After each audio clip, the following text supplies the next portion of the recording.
Olá, sejam bem-vindos mais uma vez à continuação do nosso estudo em escatologia. Mais uma vez, quero agradecer sempre aí o apoio, a curtida que vocês dão, aqueles que são inscritos aí no canal. Que Deus continue assim abençoando a cada um de vocês e possamos aprender juntos a cada vídeo que passa. Por isso, fique à disposição para enviar, para compartilhar, assim para quem você quiser, tá bom? E na continuação do nosso estudo de escatologia, nós vamos falar sobre o Tribunal de Cristo. Na semana passada, nós falamos um pouco ali sobre aquela linha do tempo que nós começamos a construir. Falamos sobre a vida de Cristo, ali quando ele veio como bebê, viveu, ensinou, morreu, foi crucificado e depois ressuscitou. Aí, a partir de então, começou a igreja lá no Pentecoste. Estamos na era da igreja hoje, onde para ser salvo precisa-se verdadeiramente aceitar Cristo. E estamos vivendo na dispensação da graça, conforme nós vimos em vídeos anteriores, que nós somos dispensacionalistas e, portanto, estamos aí na dispensação da graça, tá bom?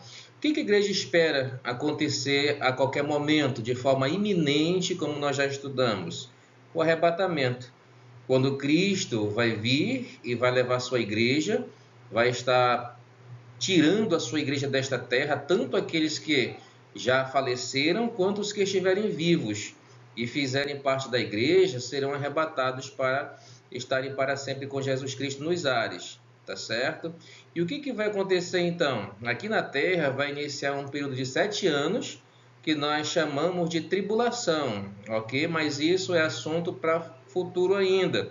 Porque depois que Cristo levar a sua igreja, o que vai acontecer?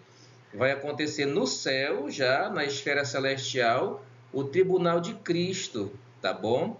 Esse tribunal de Cristo, o bema, conhecido na teologia, que é justamente o local ali onde se julgam, né? Onde estão ali preparando realmente ali a sentença judicial que cada um merece, que é justamente onde Cristo vai premiar com os galardões os seus filhos, aqueles que fizeram parte da igreja, tá bom?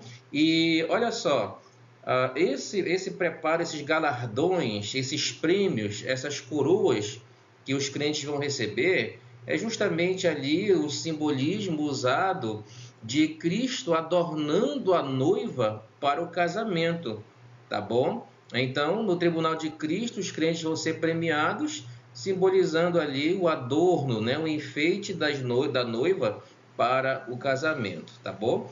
Então, nosso assunto, uma vez que é o tribunal de Cristo, nós precisamos entender o seguinte, que nesse tribunal vai ter o quê? Muita alegria, porque Deus, por ocasião ali das bodas do Cordeiro, que é o casamento que vai haver, vai entregar os galardões, os prêmios de cada crente. Agora, olha só, qual vai ser a base desse prêmio? O que vai realmente levar o crente a receber esse prêmio? As suas obras. Tá? Então, é justamente esse o momento em que Cristo vai estar presenteando a sua noiva, adornando, enfeitando ela para o casamento eterno. Tá bom? Nós vamos observar que esse tribunal disse lá no início, onde vai haver uma sentença, vai haver ali percas e ganhos, tá bom? Mas observe que esse tribunal, ele se refere a um julgamento onde os crentes vão estar enfrentando, tá bom? O propósito desse julgamento não é condenar. Veja que o crente já vai estar lá no céu, tá bom? De lá ele já não vai mais descer, não. Graças a Deus por isso. Então, o propósito desse julgamento é justamente recompensar cada crente ali pelas suas obras, tá bom? A base, 2 Coríntios 5:10, Paulo diz aos coríntios que todos nós devemos comparecer diante do tribunal de Cristo para receber cada um o bem ou o mal que tiver feito por meio do corpo.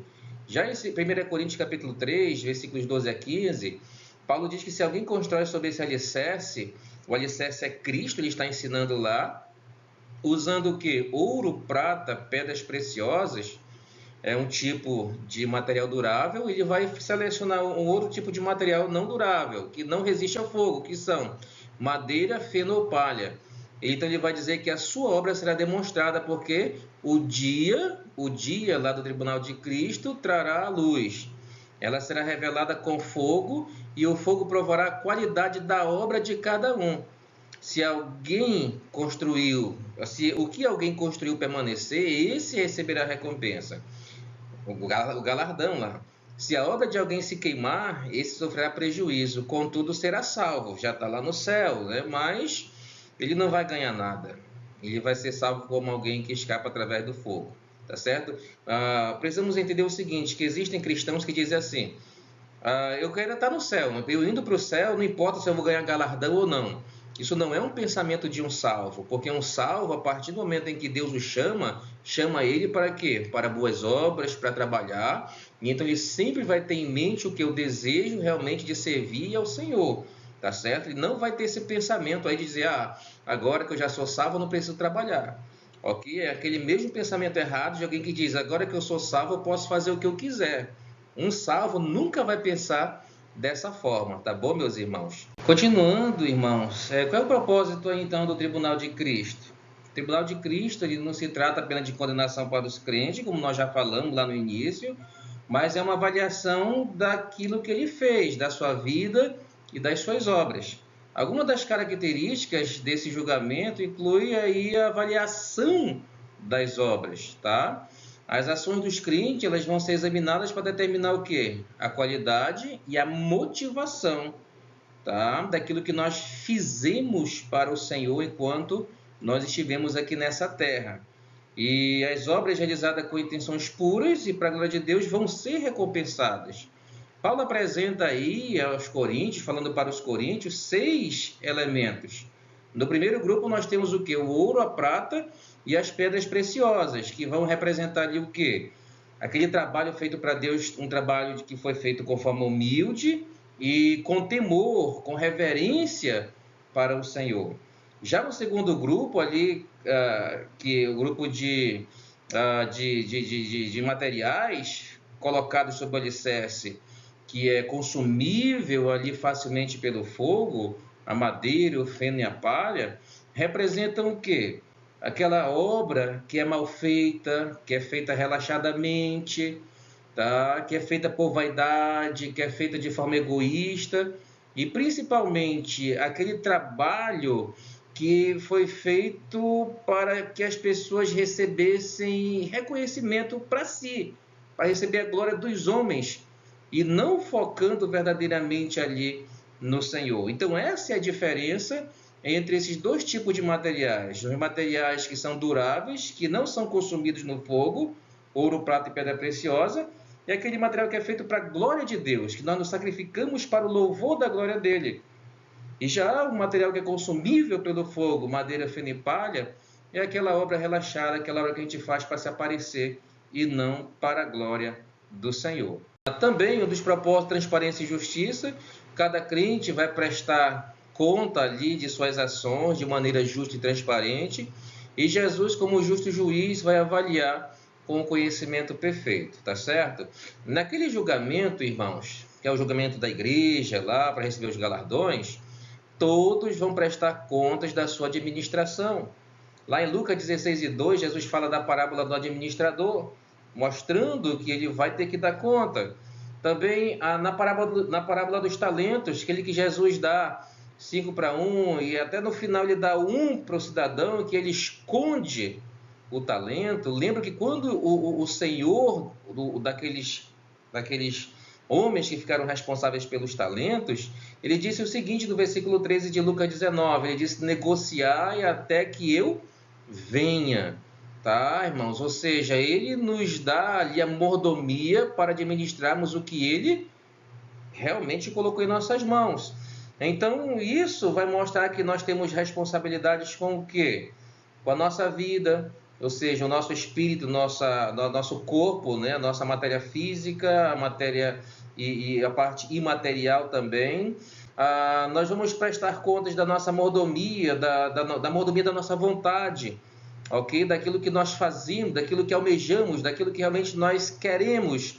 Nós vamos prestar contas da mordomia do nosso tempo, Tá? O apóstolo Paulo ensina que nós temos que trabalhar da melhor forma o tempo que nós temos, porque os dias são maus. Nós precisamos também entender o que nós fazemos com a mordomia dos nossos talentos, o que Deus nos deu como talento nato ali, que trabalhamos e focamos verdadeiramente para Ele. Existe dentro do povo de Deus pessoas muito talentosas, porém elas usam o seu talento para coisas que não se aplicam ali na obra do Senhor. E é claro, também precisamos entender a mordomia dos nossos bens. Então veja, nós vamos prestar contas diante de Deus naquele dia da nossa vida, da nossa vontade, do nosso tempo, dos nossos talentos e dos nossos bens também, ok? E essas recompensas? As recompensas elas serão dadas com base nas obras realizadas durante a nossa vida. Essas recompensas podem incluir coroas espirituais, como é apresentado na Bíblia, vamos ver ali alguns exemplos. Também pode ser que nós tenhamos uma responsabilidade maior no reino de Deus, conforme a capacidade e o nosso envolvimento e motivação, e com certeza outras bênçãos eternas que estão preparadas para os filhos de Deus, para estarmos ali no céu recebendo cada uma delas. Agora, quanto à questão de coroas, a Bíblia fala de algumas coroas e acreditamos que essas coroas serão ali dadas aos crentes, aos filhos de Deus, justamente lá no tribunal de Cristo como recompensa. Por exemplo, a Bíblia nos apresenta aí a coroa da vida. Para quem é a coroa da vida? A coroa da vida é para aquelas pessoas que perseveram sob provações. Como é que você responde quando você está passando por alguma provação?